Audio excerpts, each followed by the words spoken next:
Hi guys, welcome back to my channel. If it's your first time here, my name's Amanda and I am currently pregnant with baby number 2, a little girl. My due date is January 15th and I also have a little son. He's 18 months old. His name is Chase. So this week I am going to do my 28 and 29 week pregnancy update. And I'm so sorry that I had been combining like 4 weeks together, but I have just been nonstop. I am a working mom, and between working full days and all of that, and then wanting to spend time with my family and just trying to get the rest and relaxation that I need going into my 3rd trimester is just not giving me a lot of time to pick up the camera. But let's get right into my pregnancy update. So week 28, I am officially in the 3rd trimester, and I don't know about you mamas out there, but my 2nd pregnancy has flown by. Like I feel like when I first found out I was pregnant, I think it was in April or beginning of May, I feel like that was ages ago. So I feel like thinking about how long ago that was, I feel like I've been pregnant for a really long time, but I can't believe that we're already in November and I literally have 2.5 months-ish, maybe a little bit less, before this baby comes. So week 28, I was officially up 22 pounds, and I think that's normal. I mentioned in one of my last updates that I probably am on track to gain maybe 30 to 35 pounds with this baby. I think she's a little bit bigger than Chase. I had a C-section with Chase at 37 weeks. Last time I was pregnant. I had a high-risk pregnancy, I had gestational diabetes, and I had low amniotic fluid, and so basically I went in and I was 37 weeks on the dot, and my doctor said, you have no amniotic fluid left, and Chase was breech too, so she's like, you're having a C-section today. I was like, okay. Exciting. But anyway, this pregnancy is totally different than that one. She is already head down, and like she's a little bit bigger. So Chase was only 5 pounds 6 ounces, and I'm assuming from my doctor's opinion that this baby's going to be a little bit bigger. Anyways, I have no issues with my fluid levels right now. I do not have gestational diabetes with this baby, so just goes to show you mamas, like if you had it for your first pregnancy and you were concerned about it going into your 2nd, there's no guarantees that if you have it for one, you're gonna have it for the next. So just keep that in mind. But whew, just a weight lifted off of my shoulders. So 28 weeks, it is definitely a lot harder to just get around and do things. It is tough going upstairs. I have shortness of breath when I'm talking. I bet you can hear when I'm talking now that like I'm breathing a lot more loudly. I'm snoring at night, which is something I never do aside from when I'm pregnant. My belly is just getting in the way all the time now. I feel like every time I bend over, it's in the way. I have to sit down to put my shoes on.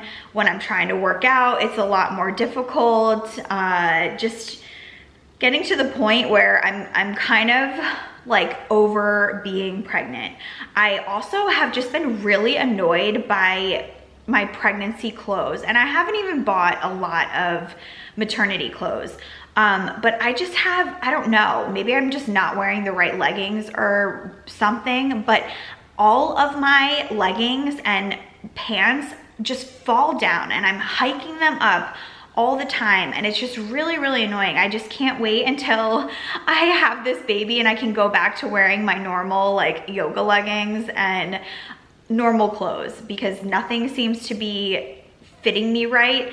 I actually have been wearing a lot of my non-pregnancy, like pre-pregnancy shirts and stuff. Like the shirt that I'm wearing right now, this is not a maternity shirt. So this is probably gonna be our last baby. So I didn't wanna go and buy like a huge amount of clothes that I'm never gonna wear again. So I've just kind of been trying to repurpose stuff that I used to have non-pregnancy.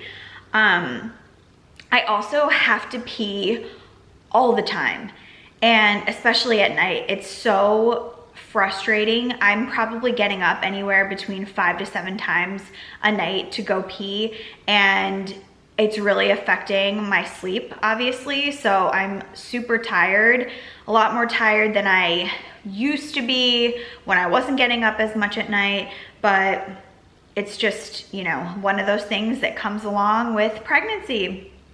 I also have been experiencing pregnancy brain, and I guess it's pretty normal, but one example is that I woke up one day, I got dressed for the day, and I put on my shoes at just like a pair of Adidas slides, which is what I thought. About 3 hours later, I realized that I was wearing 2 different slides, like one black and white striped Adidas slide, and then another was this like light pink slide. And so they didn't even look remotely alike. It wasn't like I got dressed in the dark or like couldn't see. I literally just like put on 2 different shoes and didn't notice it until 3 hours into the day. So it's stuff like that, just being like really forgetful, and also like I've been having kind of trouble formulating sentences. Like what I want to say is in my head, but I can't get the words out. I'm like, blah, blah, blah. So it's just like, I'm getting to that point in the pregnancy where I'm just like forgetting things. I can't get the words out. You know what I mean if you've been there, but it's just like, I find it funny sometimes. So that was really it for week 28. Not a ton really happened. Week 29, I actually gained 2 pounds. So I was up to 24 pounds total gained. And I had a lot of symptoms this week, which was interesting. So the first and probably like most exciting was that I had a doctor appointment, and so they did like a really quick ultrasound, not like an in-depth one or anything like that, but they said that the baby was 2 pounds 9 ounces, so starting to get bigger. They also said that I am now tracking further along than I thought I was. So I thought I was 29 weeks and 3 days, but they were saying that I was actually measuring like 30 weeks and 2 days. So there was that. But the main thing about this appointment that I wanted to ask my doctor, and I actually ended up seeing the nurse and not my doctor, was about potentially having a VBAC instead of a C-section, because they had told me in my last appointment that she's head down and I don't have any complications like I did in my first pregnancy. So, you know, she's not breached, she's head down, I have plenty of amniotic fluid, I don't have gestational diabetes. So there would be nothing that would kind of prevent me from having a natural birth. So I just wanted to get the opinion of my doctor. So I found out basically that this doctor that I am seeing actually won't do a VBAC just because of the risk, even though the nurse did say that the risk was very minor, honestly, to do a VBAC and in my situation. But if I wanted to do it, then I would have to switch doctors. And at this point in my pregnancy, I have just way too much going on. And then like the holidays are coming up, and to find a new doctor at this point, really, it's just not something that I want to do, to be completely honest. And I would love to have a natural birth. Honestly, you know, I feel like every woman kind of like wants that experience. That's what our bodies are made to do. But I am a planner, number one. Like, I think that because we have another baby, like we have Chase, none of our family live in town. So to have a VBAC and kind of leave it up in the air to when she would arrive, like it puts another stress on me and my husband, because we don't have somebody that we could say, hey, going into labor now, can you come over and just like take Chase for the next few days or however long it is. We don't have that luxury here, so that's one reason. Another reason is that I had a C-section with Chase and I had a good experience, to be honest. Like, it was literally a 25-30 minute procedure. I healed really well. I mean, obviously it takes longer to heal with a C-section than a vaginal birth, but I don't remember ever being in extreme pain, or I had no complications with the C-section whatsoever, the actual surgery, and afterwards, no issues. And so knowing that I had a good experience, I'm not afraid of doing it again. I know what to expect.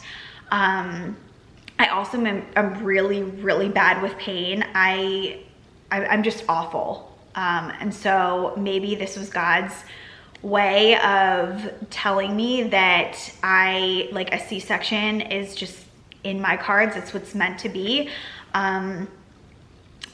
That's what it is. So I think that that's my decision. And in my next appointment, I believe I'm going to actually schedule the C-section. Based on my original due date, it would have been January 8th I would have it, but I think because I'm a little bit further along than I thought, maybe maybe it will have to be adjusted to maybe sometime in the first week of January. But that's basically the plan. I feel really at peace knowing that I am just gonna have a scheduled C-section. I'll be able to prepare. I'll be able to tell, you know, my mom when she needs to come into town so that, you know, Chase has somebody to take care of him, and it'll just be a more relaxed and less stressful experience, I think. So let me know what you guys think. Have you done if you have had a C-section, have you done a VBAC? I'm just curious to know what the difference in experience is. Not that anything would change my mind at this point, but it's just interesting to kind of like hear a perspective from somebody who has done both. So pending there are no issues and she, you know, everything is okay at 39 weeks, I will be having a C-section, and that'll be the first week in 2021. So all really exciting. I'm like literally getting the chills thinking about her being here and with us and everything. I just get emotional thinking about it. Our world is gonna change, and in such an amazing way. So I'm gonna save you. I'm not gonna get choked up over this. But anyway, so that's what's going on. In terms of doctor appointments, I'm gonna be going back in for checkups every 2 weeks now that I have kind of gotten to this point in the 3rd trimester. So a few other symptoms. I have been getting like really, not extremely nauseous, but I've been getting some nausea at night specifically. There was this one day, actually it was over Halloween weekend. I went to brunch with some girlfriends, and maybe like 2 or 3 hours after I got back from brunch, I felt so sick. Like I had almost felt like drugged. Maybe it was that I ate too much, or the food was really rich or something, but I literally felt like woozy and lightheaded and nauseous, like I was gonna throw up. And it was the weirdest thing. And that happened, you know, one day after I had brunch, but then it happened again later on in the week. And I don't know if that's normal or not, or this is just like a couple one-offs, but it was just very, very strange. I don't think anything is wrong, but it was just a different, I've never felt that way before. Another thing, I've been starting to feel kind of achy and a lot of pressure, like lower down in my belly. A lot of tightening whenever I would exert myself. I've been saying that, and I don't know if these are like Braxton Hicks contractions or if it's just tensing and tightening of my belly when I'm, you know, doing something that's a little bit more physical than I normally do. but that's happening. I'm also feeling a lot more exhausted than normal. So like if I do one big activity, like brunch, for example, on the weekend, I am wiped out the rest of the day. Like I literally came home after brunch and I had to rest on the couch for the rest of the day. I was so completely exhausted and I didn't feel good. But that keeps happening. Like if I do one big activity, then I'm just down for the count and I need like a full day to recover from it. Same with workouts. If I work out, even if it's a quick like 30-minute ride on the Peloton that's just at my own pace, the next day I am so exhausted. It's just like a train hit me. I'm you know, like I have no energy whatsoever, and maybe I need to dial back down my my workouts and stuff, and I think I'm going to, just because I don't want to force myself into, you know, doing too much, and that's just bad. It's bad stress on my body and that kind of thing. So there's that. I also have had the worst heartburn, and I mean to the point where I am I'm eating Tums like throughout the day. I think they say on the box that you shouldn't have more than 7 in a 24-hour period. So I'm sticking within those guidelines, but they're not even working. I can't eat much without having heartburn, and it's like this burning feeling in my throat, and it's so bad that I start coughing, and like, this is TMI, but I cough so hard that I have wet my pants on multiple occasions. So it's terrible. When I go to my next appointment, I am going to ask my doctor for something stronger, if I could take like Pepcid or if there's something else, because the Tums they're not doing the trick, and it's getting really comfortable, especially at night. When I lay down, I just feel this burning sensation. I start coughing, I can't sleep. It's just so uncomfortable. And I don't remember, I had heartburn with Chase, but it was never this bad. And I don't know if it's because, you know, she's higher up than he was, and everything is just getting a lot more squished in there, and, you know, there's not a lot of room, but it's like, it's so uncomfortable. Another thing is that I've been getting really full very quick. So I could be starving and make a big meal for myself, and I will literally take 5 bites and then I'm done. Like, I feel so incredibly full, like I've just gorged myself, even though I've only taken a few bites. And yeah, so I have been trying to have smaller meals throughout the day, just like snacking here and there, because I can't eat like a full meal. And I've also felt like I don't have as much of an appetite anymore. I could go, you know, like 5 hours and not eat anything and not feel hungry. And it's because I've eaten something earlier, and I just feel so full throughout like the hours afterwards that I don't need to eat again. And I mean, maybe I do need to eat again, but I don't feel like the hunger pains saying like, you really need to eat. So I've just been trying to monitor that, have like a few small things here and there throughout the day instead of like official meals. I've been eating a lot of just like toast with butter, because that doesn't seem to trigger my like heartburn or acid reflux, whatever you want to call it. But yeah, so there's that. So the last thing that I wanted to mention during this week is that I have just started to feel really, really emotional. And I know that this is probably really normal, but I'm not an emotional person at all. I keep my feelings kind of bottled up inside for the most part, and I don't I don't cry a lot. I don't like to talk about my feelings or emotions. I'm just kind of like more private, and I don't know, everybody is different. Some people are really open and, you know, like to talk things out, and when they're sad, they cry, but I'm just not like that in general. But now at 29 weeks, I've just been feeling like kind of, I don't know if I would say like overwhelmed is the right word, but I'm feeling a lot of pressure, which is causing me to feel emotional. So I have a lot of pressure at work at this point in time.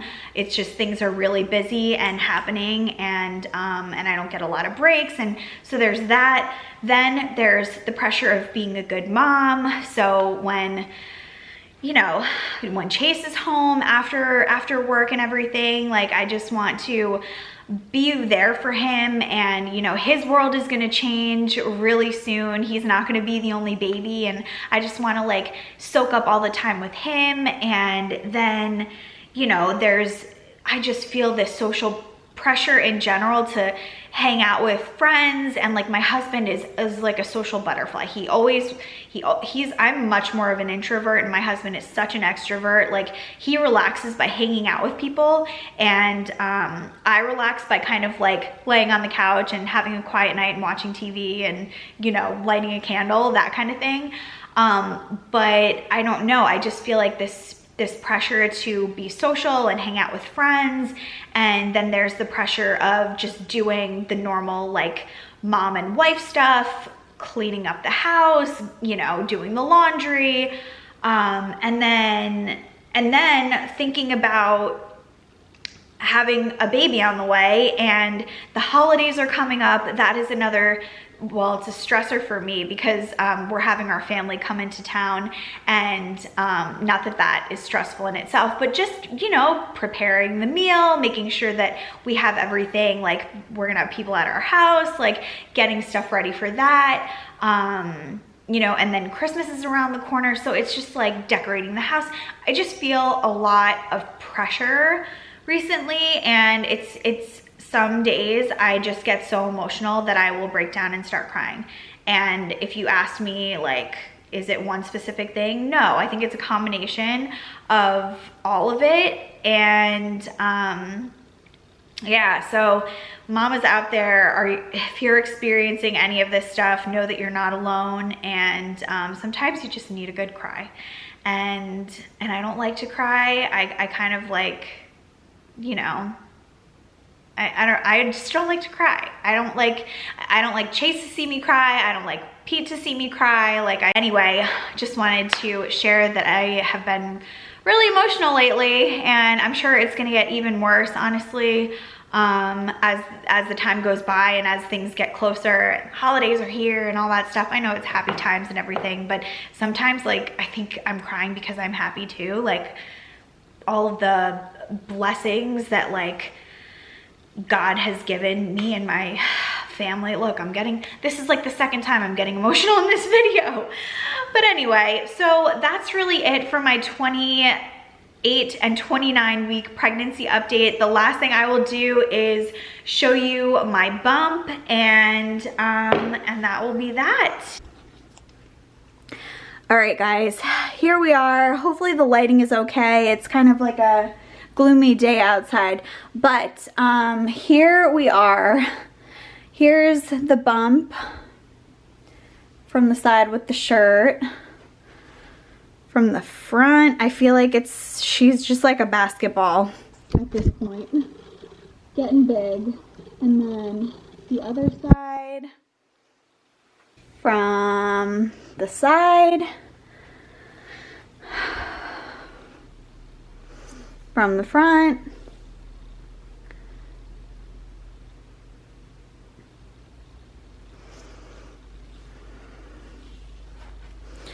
and the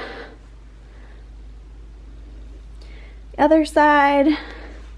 Here we I know this is like a really weird angle, but here's from the top.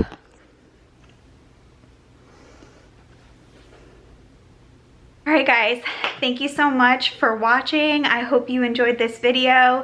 If you did, please give it a thumbs up and please subscribe if you haven't already.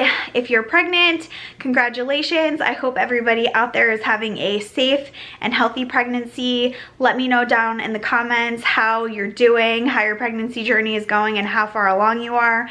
And I will talk to you in the next video. Love you guys.